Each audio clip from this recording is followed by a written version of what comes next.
Oi, meus amores, que bom encontrar com vocês. Passando férias, ano novo começando, vamos estudar mais um pouquinho. Estamos na segunda parte de O Livro dos Espíritos, que tem como título Do Mundo Espírita ou Mundo dos Espíritos. Estamos no capítulo 5, que trata das considerações sobre a pluralidade das existências. Esse capítulo, como já mencionamos anteriormente, só tem uma única questão, que é a questão 222, onde Allan Kardec vai abordar uma série, como o próprio título diz, de considerações em torno desse tema. Já tecemos alguns comentários nas nossas últimas 3 conversas em torno desse assunto. Allan Kardec vai apontar algumas questões em torno da possibilidade da pluralidade das existências e, ao mesmo tempo, vai apresentar uma série de questões partindo do pressuposto de que haja uma existência única. E aí, por fim, nós já estamos começando a nos encaminhar para o final do capítulo. Ele vai trazer algumas apreciações em torno desse assunto, mas partindo das questões que poderiam ser tecidas, tanto do passado quanto do presente, e as especulações, vamos dizer assim, que podem ser feitas com relação ao futuro das criaturas.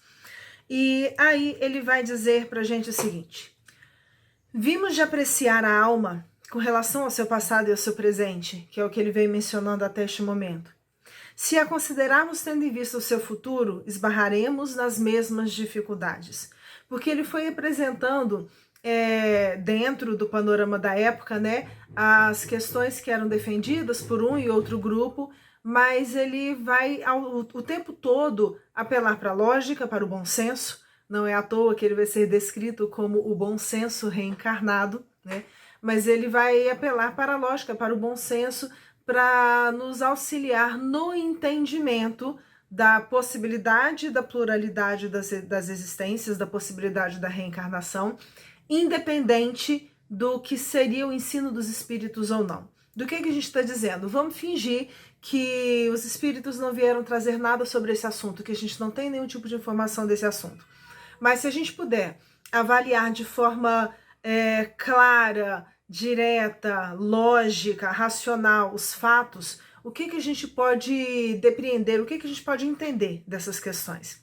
E aí, nesse trecho, partindo dessa abordagem agora com relação ao futuro da criatura humana, ele vai apontar, vamos dizer assim, 5 possibilidades. A primeira delas é a seguinte: se a nossa existência atual é que só ela decidirá da nossa sorte vindoura, se essa existência que a gente tem hoje, ela sozinha vai decidir tudo aquilo que vai acontecer com a gente lá na frente, quais na vida futura, as posições respectivas do selvagem e do homem civilizado?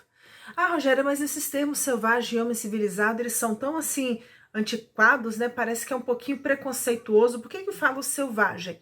Tornamos a dizer e tornamos a lembrar, que são os termos utilizados lá no século XIX.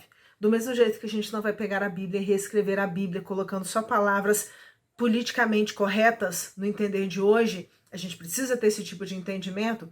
Nós vamos ler e estudar a obra kardeciana, entendendo o vocabulário, os termos utilizados àquela época.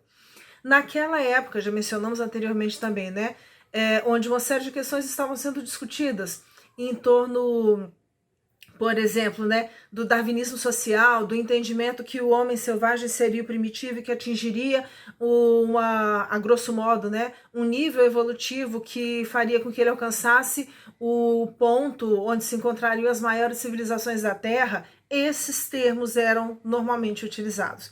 O que não significa que a obra kardeciana vai dialogar, a apresentação que Allan Kardec faz do ensino dos espíritos, esse conjunto que ele apresenta para a gente, não significa que isso vai referendar esse tipo de entendimento daquela época.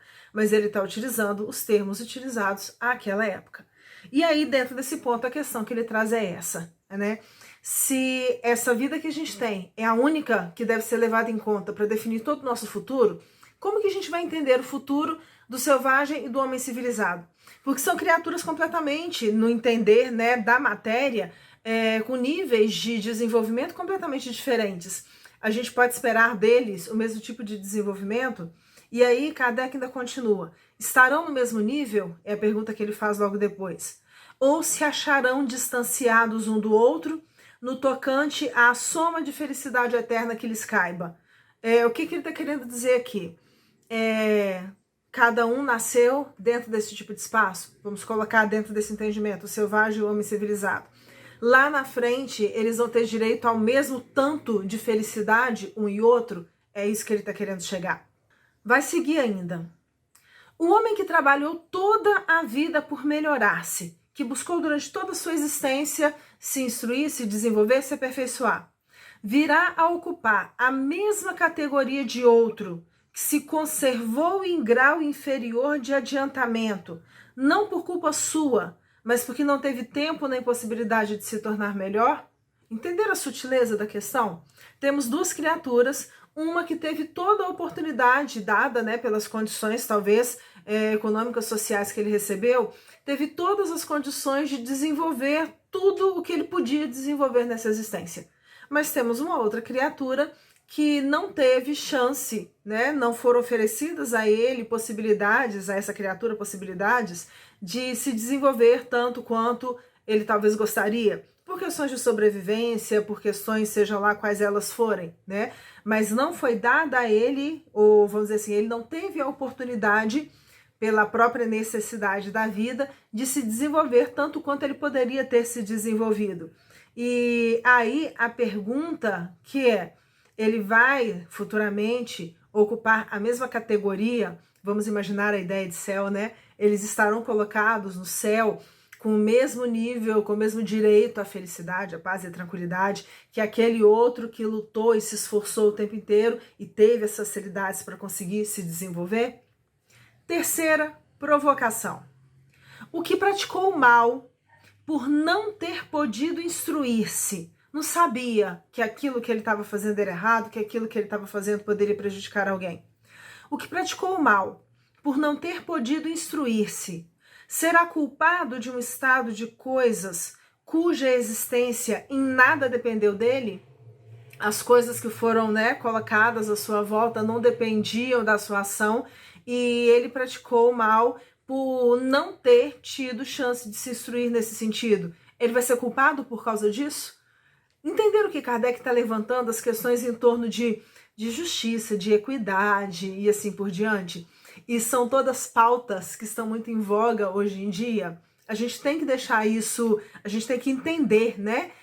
Que lá atrás ele já estava despertando, já estava levantando essas questões. E isso tudo é fruto desse movimento de desenvolvimento racional, de desenvolvimento humano mesmo, que já vinha acontecendo há alguns séculos. Essa capacidade, né, esse amadurecimento da sociedade que permitia que o homem começasse a questionar coisas que antes eram dadas como prontas, completas, imexíveis, né, inquestionáveis e assim por diante. Quarto, trabalha-se continuamente por esclarecer, moralizar, civilizar os homens. E se a gente lembrar, dentro de vários meios religiosos, há muitos séculos, existe essa ideia de que também é papel da religião levar a moralidade, levar a civilidade, né, levar o esclarecimento às criaturas, até para garantir esse acesso a esse céu na vida após a morte. Trabalha-se continuamente por esclarecer, moralizar, civilizar os homens. Mas, em contraposição a um que fica esclarecido, em contraposição a uma pessoa que se deixa iluminar, se a gente for dizer assim, milhões de outros morrem todos os dias antes que a luz lhes tenha chegado. Muitas criaturas acabam morrendo antes de terem a oportunidade ou de terem encontrado alguém ou uma situação que mostrasse, que auxiliasse-os, né, a encontrar esse caminho, né, da moralização, da civilização, do esclarecimento. Qual a sorte destes últimos? Estes que morreram sem ter tido a possibilidade de encontrar, né, esses recursos de iluminação, qual que será a sorte deles? Serão tratados como réprobos? Lembrando que réprobos é mais ou menos a ideia daqueles que são colocados à margem, porque fogem do esperado daquela sociedade. É aqueles que cometeram algum tipo de ato que faz com que eles sejam indesejados, de certa forma. Seria mais ou menos essa a ideia. Esses que não foram devidamente esclarecidos, porque a morte os alcançou antes que isso acontecesse, eles vão ser colocados à margem, eles serão vistos como criaturas indesejáveis. No caso contrário, que eles fizeram para ocupar categoria idêntica à dos outros? Porque o que Kardec, é interessante a gente pensar nisso, o que Kardec está cutucando aqui é para a gente pensar o seguinte: alguns não tiveram chance, então eles não puderam se desenvolver o tanto, ou tiveram que se ater a outras questões, né? E por isso eles não deveriam ser punidos pelo que eles não fizeram a mais. Mas, ao mesmo tempo, eles ainda não merecem tudo aquilo que aquele que se esforçou, que construiu, que buscou, que auxiliou, que produziu, já tinha feito. Como é que ele fica nesse conjunto de coisas? E aí Kardec coloca uma quinta questão. Que sorte aguarda os que morrem na infância, quando ainda não puderam fazer nem o bem nem o mal? E isso daí é uma questão que volta e meia é levantada quando se trata da discussão da reencarnação. Se vão para o meio dos eleitos, por que esse favor, sem que coisa alguma hajam feito para merecê-los? Só porque eles não fizeram nem o bem nem o mal, eles já podem ir direto para o céu? Em virtude de que privilégio eles se veem isentos de todas as tribulações da vida, de todas as dificuldades da vida? Por que eles foram privilegiados com isso? De não terem que sofrer. Ah, mas eles morreram muito jovens. Sim, mas só que não passaram por nenhuma das grandes dificuldades que outras criaturas passaram. É justo? A ideia geral é em torno disso. E aí, Kardec vai começar a puxar para onde ele quer. Haverá alguma doutrina capaz de resolver esses problemas? É isso que ele está tentando fazer, né? Que nós entendamos a partir de todas essas especulações. Admitam-se as existências consecutivas e tudo se explicará conformemente à justiça de Deus. Ou seja, se nós admitirmos a possibilidade da reencarnação, todas essas questões aqui, elas podem ser explicadas, podem ser analisadas, pensadas, sem que a justiça divina seja colocada em xeque. É isso que ele está querendo dizer.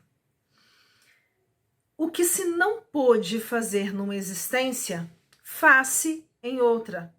Assim é que ninguém escapa à lei do progresso, que cada um será recompensado segundo o seu merecimento real e que ninguém fica excluído da felicidade suprema, a que todos podem aspirar, quaisquer que sejam os obstáculos com que topem no caminho. Se nós pensarmos seriamente na reencarnação, todos têm a mesma oportunidade em função das diversas possibilidades de aprendizado que lhes são apresentadas. Hoje nós vamos ficar por aqui. Essa questão 222 ainda não se encerrou. Faltam ainda alguns trechinhos, mais ou menos umas 3 páginas, mas a gente termina ela em breve. Hoje nós ficamos por aqui e nos encontramos daqui a pouco. Um beijo grande para vocês, que tenhamos todos uma boa semana, bons dias, que o ano seja de paz e que tudo possa transcorrer bem. Obrigada pela companhia. Beijo.